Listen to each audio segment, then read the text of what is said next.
man, it is just a beautiful day yet again. Kind of day that makes you want to dive into those waves right there. And you know what?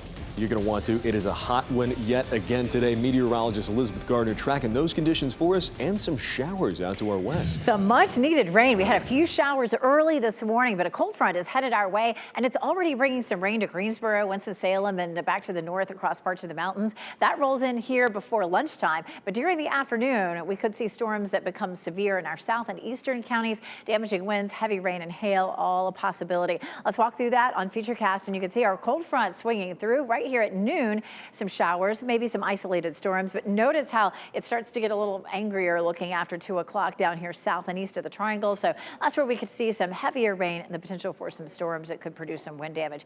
The cold front will stall to our south and bring the potential for an isolated shower or two in the afternoon on Friday. And then Saturday and Sunday, we're going to bump up those chances for storms again. So it does look like we'll have some potential for the next 3 or 4 days to see some rain, but it's not going to be kind of an all-day soaking rain, which is what we really need.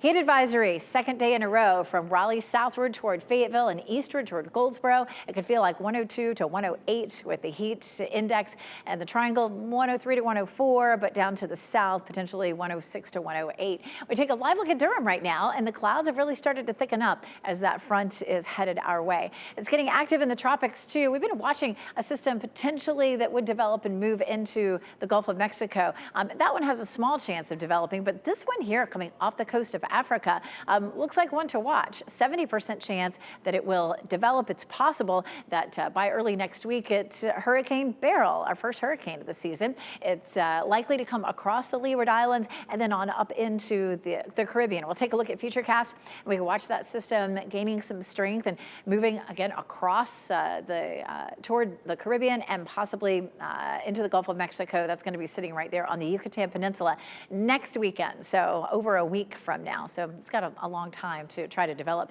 This one not looking as likely, just a 20% chance, but it is developing in the same place that we saw Tropical Storm Alberto, which was our first named storm of the season. Checking temperatures over the weekend, we're looking at mid-90s, but we'll have a lot of moisture in the atmosphere. So we could see a heat index that could spark a heat advisory for the weekend. I'll show you how hot it will feel. And of course, chance of storms, 50 to 60% chance. Ken?